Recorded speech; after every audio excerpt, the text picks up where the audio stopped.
विदुर घर पाहुना आज हरि आए, विदुर घर पाहुना आज हरि आए। इतने माही विदुर जी आए, होके खरी वचन सुनाए। अरे कहाँ गवाई भावना, कैसे इतना कही हो पाया। दौड़ी महाराज वस्तु पहन के आई। अब क्या हुआ, कैसे केला उठाई। अब तो महाराज गिरी गिरी खिला रही हैं। द्वारकाधीश काका जी अब वो स्वाद नहीं आवना। अब तो वो स्वाद नहीं आवना। क्यों है प्रेम जगत के सार और कुछ सार। सबसे ऊंची प्रेम सगाई, सबसे ऊंची प्रेम सगाई। किसी ने कहा हमारा संसार में सबसे ज्यादा मीठा क्या है। किसी ने अपने मंत्री से पूछा, नाम नहीं लेंगे, सबसे ज्यादा मीठा क्या है संसार में। सरकार सबसे ज्यादा मीठा, सबसे ज्यादा मीठा वाणी। पागल हो गया क्या तुमने हलवा नहीं खाया, बादाम का हलवा नहीं खाया, बादाम की बर्फी नहीं खाई, गुलाब जामुन नहीं खाया, मतलब कोई मीठा तुमने कभी खाया नहीं। कहाँ सरकार हो सकता। उसने सोचा ऐसे तो मानेंगे नहीं, मीठा क्या है। तो सरकार हमारी श्रीमती जी का मन है कि आप रानी साहिबा के सहित हमारे घर में पधारे और आपका निमंत्रण है। चलो ठीक है, दोनों को बुला लिया। घर में पकवान बनाया, मीठा बनाया, खिलाया पिलाया, सब कुछ किया। जब समझा कि राजा साहब का पेट भर गया होगा तो पहले तो सरकार और ले लीजिए, सरकार और ले लीजिए। उसके बाद जो देखा पेट भर गया कहता है दुष्ट कहीं के एक रसगुल्ला और ले जाओ। कैसे इतना कहा। अब तो जो भूख कहाँ और तो होश उठ गया। जब देखा कि मामला कुछ कम गर्म हुआ तो उसके बाद एक और पोजीशन दे दिया। अरे झूठ तो कहीं के काला जाम खा लो, सरकार हमको दे तो रहे हैं। अब रसगुल्ला में कहाँ कमी आ गई। वही गुलाब जामुन, वही रसगुल्ला, और क्यों नहीं खा रहे। क्या अच्छा नहीं लग रहा। बस वही तो हम भी कह रहे हैं, वही हम भी कह रहे हैं। सबसे ज्यादा मीठी वाणी, जो मिठास शब्द में है, वो मिठास बर्फी में कहाँ है, वो मिठास गुलाब जामुन में कहाँ है। अगर जबान की मिठास गायब हो जाए तो बर्फी मीठी लगेगी, गुलाब जामुन मीठा लगेगा। अरे कहे खाने का मन ही नहीं करेगा, मीठा की बात कहाँ से आती। आज अब भगवान कहे में राजी होते हैं, एक बात के साग में तृप्ति करें, अब सृष्टि की वो मुस्काने लगे। एक पत्ते का साग वो भी कटोरी में मांझने में जो बच गया, लगा रह गया था, एक पत्ता खा लिए पूरी सृष्टि को तृप्त कर। इसलिए किसी ने गाया राम भाजी मेरा जी, राम भाजी मेरा जी विदुर घर की, राम भाजी मेरा जी विदुर घर की, राम भाजी मेरा जी विदुर घर की, राम भाजी मेरा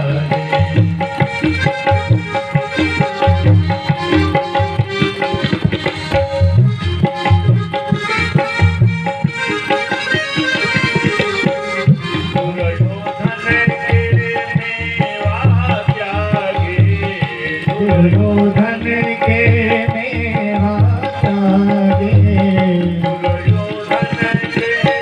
मेवा त्यागे, दुर्योधन के मेवा त्यागे। भाजी विदुर घर की भाजी, श्याम भाजी मेरा जी, विदुर घर की श्याम भाजी मेरा जी, विदुर घर की श्याम भाजी मेरा जी।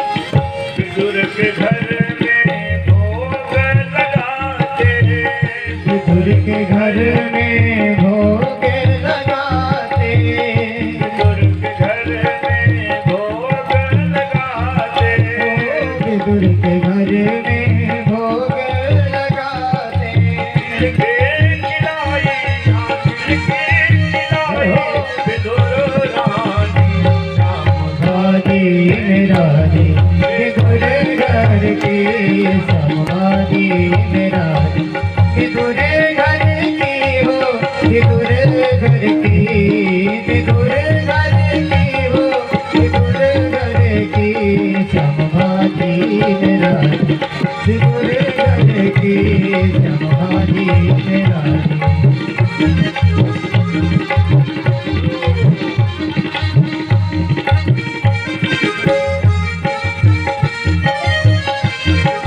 कहत कबीर सुनो भाई साधु, कहत कबीर सुनो भाई साधु, सुनो भाई साधु, सुनो भाई साधु, सुनो भाई साधु, सुनो भाई साधु।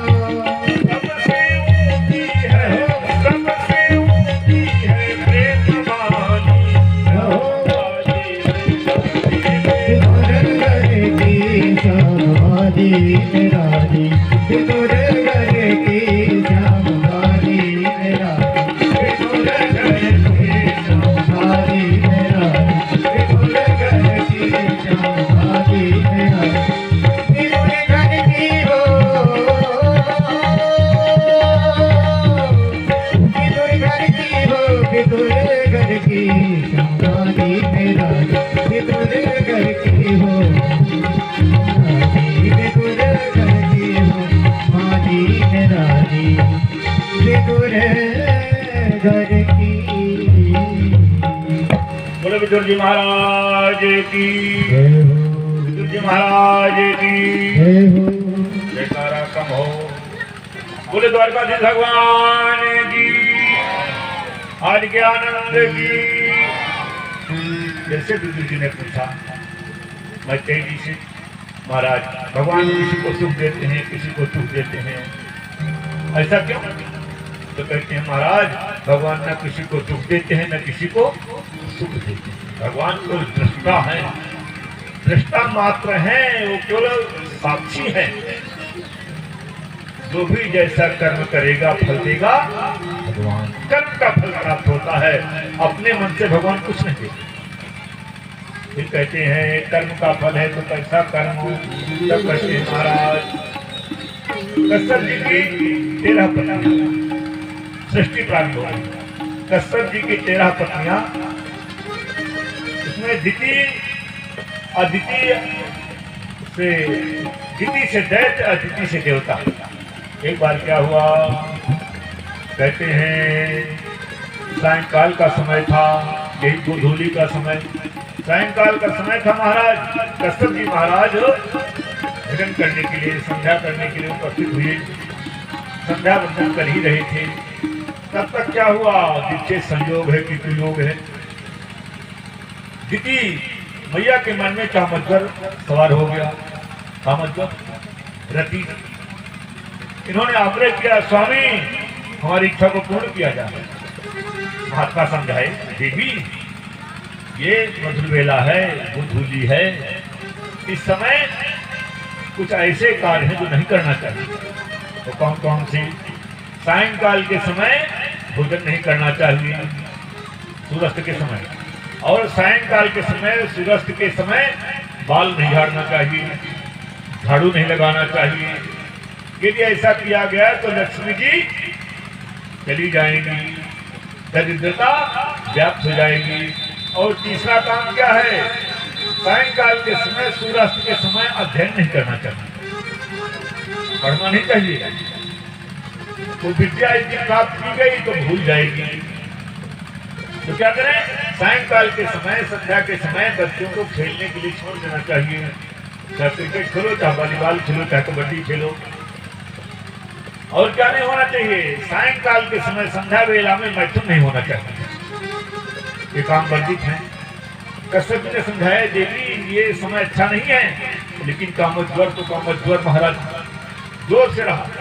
कश्यप जी समझ गए कि ये भगवान की कोई इच्छा है, नहीं हमारी धर्म पत्नी संध्या बंधन में बाधा उत्पन्न करे और स्वयं जो सधर्मिणी कहलाती है। चलो भगवान की इच्छा, उन्होंने माला को रख दिया, उनके कामज्वर को शांत किया। जब कामज्वर शांत हुआ तब बाद में इनके मन में आया, स्वामी ये समय तो खतरनाक रहा, अब क्या होगा? कह देवी अब तो काम हो गया, जो होना था तो हो गया। क्या हो गया? कि तुम्हारे गर्भ में 2 संतानें होंगी और दोनों राक्षस वृत्ति की होंगी। हाँ हाँ, आपको जैसे संत महात्मा पति होने के साथ संतान दैत्य वृत्ति की, राक्षस वृत्ति की कहा। हाँ ठीक है। अब इन्होंने क्या किया, 100 वर्ष तक बच्चों को पैदा होने ही नहीं दिया। ध्यान से सुने, 100 वर्ष तक का समय बीत गया और दिति मैया ने संतान को पैदा नहीं होने दिया। क्यों? आपके पति और आप जैसे पति प्राप्त हैं और संतान राक्षसी वृत्ति की हो जाए तो पैदा नहीं होने देंगे। अब तो महाराज तूफान आने लगा, आंधी आने लग गई। सब देवता दौड़े भगवान के पास गए, सरकार ये क्या हो रहा है, ये तूफान कैसा आ रहा है? तो भगवान कहते हैं, ए तौ तौ पार्षदौ मह्यम जयो विजय एव चा प्रदर्शी प्रतिमाम यद्वो वहवकामतिक्रमम्। कहते आप लोग चिंता मत करिए, थोड़ी देर में काम हो जाने वाला है। वो क्या? दिति मैया के गर्भ में जो संतानें हैं वो कौन है? तो क्या गर्भ में है तभी इतना उत्पात हो रहा है? कहा देवता कहे महाराज अभी बाहर नहीं आए, पहले उत्पात चालू हो गए, जब बाहर आ जाएंगे तब क्या होगा? क्या उसके लिए चिंता न करो, अब तो जो होगा सो होगा। अब महाराज कौन है? तो कहे हमारे दोनों पार्षद हैं। ये कौन पार्षद? का जय विजय का, जय विजय भगवान के द्वारपाल रहे। क्या मेरे द्वारपाल हैं, पार्षद हैं? तो कहे राक्षसी व्यक्ति के होंगे। कहा हाँ, क्यों? उनको श्राप हो गया। एक बार क्या हुआ, सनातन सनत कुमार चारों भाई भगवान के दर्शन के लिए पहुंच रहे थे, भगवान के ध्यान में मस्त चले जा रहे थे और जैसे दरवाजे पर पहुंचे द्वारपाल ने कहा सावधान, मतलब अंदर नहीं जा सकते। क्यों नहीं जा सकते? क्या? इसलिए कि हमारे स्वामी एकांत में है। महात्माओं ने कहा कैसा एकांत? भगवान से आज तक मिलने में हमको कभी कोई रोका नहीं।